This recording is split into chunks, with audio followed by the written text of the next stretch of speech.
Oh, Mr. Marky Mark Zuckerberg of Facebook is now changing his tune from being the king of censorship to now bowing down to Trump, bowing down to Elon Musk's example, and trying to be a platform of free speech. We're going to implement certain things that X/Twitter has implemented. Why? I'm going to break that down. It's CEANDaniel here. If you enjoy the videos, consider subscribing. Now let's hear from Mr. Marky Mark himself with the swaggy curly hair. Hey everyone, I want to talk about something important today because it's time to get back to our roots around free expression on Facebook and Instagram. I started building social media to give people a voice. I gave a speech at Georgetown 5 years ago about the importance of protecting free expression, and I still believe this today. Oh yeah. But a lot has happened over the last several years. There's been widespread debate about potential harms from online content. Governments and legacy media have pushed to censor more and more. A lot of this is clearly political, but there's also a lot of legitimately bad stuff out there. Drugs, terrorism, child exploitation. These are things that we take very seriously, and I want to make sure that we handle responsibly. So we built a lot of complex systems to moderate content. But the problem with complex systems is they make mistakes. Oh yeah. Even if they accidentally censor just 1% of posts, that's millions of people. And we've reached a point where it's just too many mistakes and too much censorship. Oh. The recent elections also feel like a cultural tipping point towards once again prioritizing speech. Why is that? So we're going to get back to our roots and focus on reducing mistakes, simplifying our policies, and restoring free expression on our platforms. Oh, nice. More Thank you. specifically, here's what we're going to do. First, we're going to get rid of fact checkers and replace them with community notes, similar to X, starting in the US. Oh, wow. After Trump first got elected in 2016, the legacy media wrote nonstop about how misinformation was a threat to democracy. We tried in good faith to address those concerns without becoming the arbiters of truth. Oh, sure. But the fact checkers have just been too politically biased and have destroyed more trust than they've created, especially in the US. Oh. So over the next couple of months, we're going to phase in a more comprehensive community notes system. Second, we're going to simplify our content policies and get rid of a bunch of restrictions on topics like immigration and gender that are just out of touch with mainstream discourse. Oh, finally. What started as a movement to be more inclusive has increasingly been used to shut down opinions and shut out people with different ideas, and it's gone too far. So I want to make sure that people can share their beliefs and experiences on our platforms. Thank you. Third, we're changing how we enforce our policies to reduce the mistakes that account for the vast majority of censorship on our platforms. We used to have filters that scanned for any policy violation. Now, we're going to focus those filters on tackling illegal and high-severity violations. And for lower severity violations, we're going to rely on someone reporting an issue before we take action. The problem is that the filters make mistakes, and they take down a lot of content that they shouldn't. Oh, so by sure. dialing them back, we're going to dramatically reduce the amount of censorship on our platforms. Oh, finally. We're also going to tune our content filters to require much higher confidence before taking down content.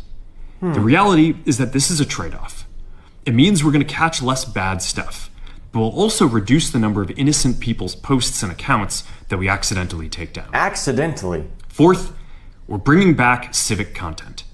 For a while, the community asked to see less politics because it was making people stressed. Oh. So we stopped recommending these posts.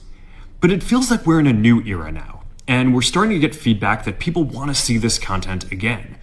So we're going to start phasing this back into Facebook, Instagram, and Threads while working to keep the communities friendly and positive. Fifth, we're going to move our trust and safety and content moderation teams out of California, and our US-based content review is going to be based in Texas. Whoa! As we work to promote free expression, I think that it will help us build trust to do this work in places where there is less concern about the bias of our teams. No shit. Finally, we're going to work with President Trump to push back on governments around the world that are going after American companies and pushing to censor more. The US has the strongest constitutional protections for free expression in the world. Yep. Europe has an ever-increasing number of laws institutionalizing censorship and making it difficult to build anything innovative there. Latin American countries have secret courts that can order companies to quietly take things down. China has censored our apps from even working in the country. The only way that we can push back on this global trend is with the support of the US government.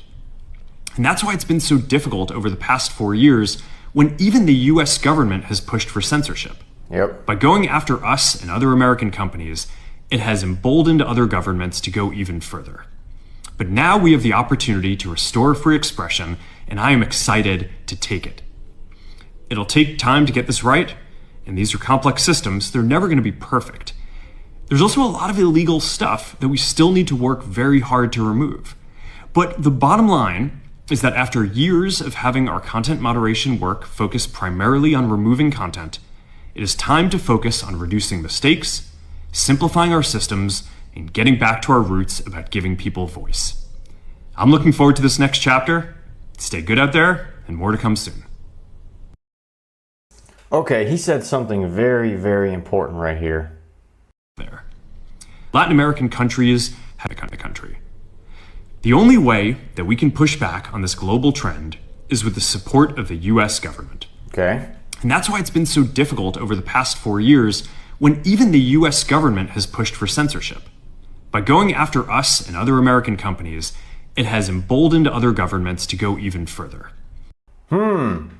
Like we said before, you're telling me the FBI, the CIA, the US government was not pushing for them to limit the reach, like Twitter, limit the reach of the Hunter Biden laptop story? These other governments were not pushing people, Instagram, Twitter, and Facebook, Instagram and Facebook owned by Zuckerberg, to remove President Trump off the platform. And in the beginning, he talked about, let's get back to our roots of free expression, free speech, and our systems have made mistakes.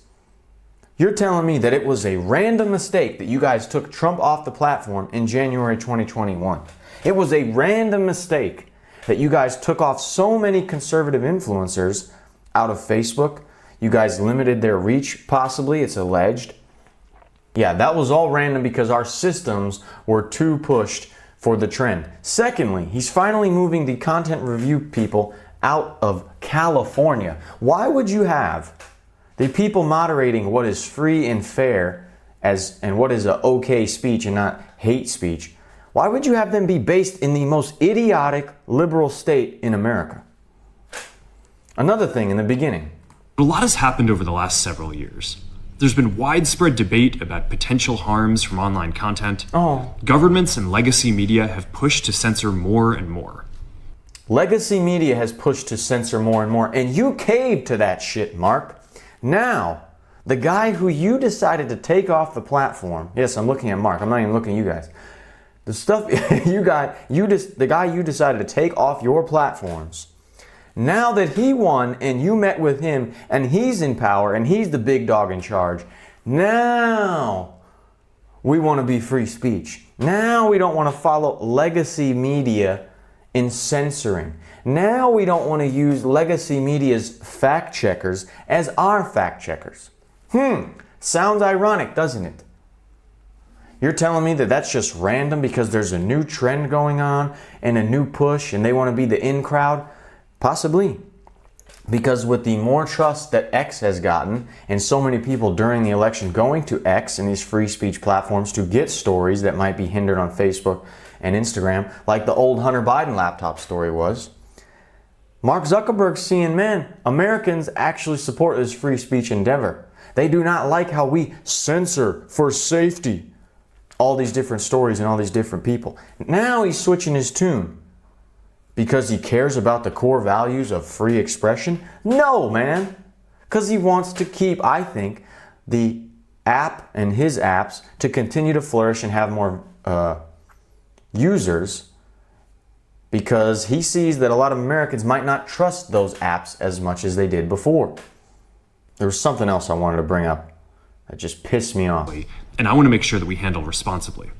So we built a lot of complex systems to moderate content. But the problem with complex systems is they make mistakes. They make mistakes, Even if they accidentally censor just 1% of posts, right. That's millions of people. And we've reached a point where it's just too many mistakes and too much censorship. How much do you guys think that his meeting with Trump at Mar-a-Lago after Trump won the election had to do with this shift? It's impressive that Trump even met with him the way that Zuckerberg and his companies axed out Trump. Maybe Trump is trying to utilize his power that he has right now to get these guys to change their tune, change their policies. Because he's in power, he's like, look, you see this is going on? Do you guys want certain subsidies, certain other things? We're not going to allow other government bodies to pressure you guys to censor content. Maybe that's what went on, and now Zuckerberg is deciding to change his tune. But that would make sense. And it's really impressive if Trump utilized that Mar-a-Lago meeting with Zuckerberg to get him to change his policy, his plans, the way he utilizes his apps. Because Trump doesn't need to work with this guy. This guy burned Trump down by getting rid of his X account, his Instagram account. Facebook and Instagram account, if I remember correctly. Trump could be like, screw you, man. Now that I won, oh, you want to come crawling back? But he's like, you know what? I need to utilize these guys to make real change despite what they did to me. I think that's impressive. Because you look at so many people on Twitter and so many influencers and they're like, screw Zuckerberg, this is BS. And yes, that's true to a degree, but if Trump really wants to make some changes, why wouldn't he utilize these guys who are coming crawling? Like he seems to be using with Elon Musk. Now, the debate is like, is Elon Musk trying to push certain things like the visa thing on Trump? We're going to see. That's a whole separate video. But that was my breakdown of what Zuckerberg just announced about making Facebook and Instagram more free speech friendly, because he's going to get rid of his complex systems so he can get back to the core values. Hopefully there's real change. Now the source and motivation behind these real possible changes, those are what I raise questions at. And can we really trust Mark Zuckerberg to keep quality changes? Keep these quality changes maybe after Trump? I say no. It's CEANDaniel here. If you guys enjoyed the video, consider subscribing or watching another one right here. And if you watched to the end, thank you so much. I hope I gave you something valuable to think about. And let me know what you think in the comments about my insights or even what Mark said. See you later.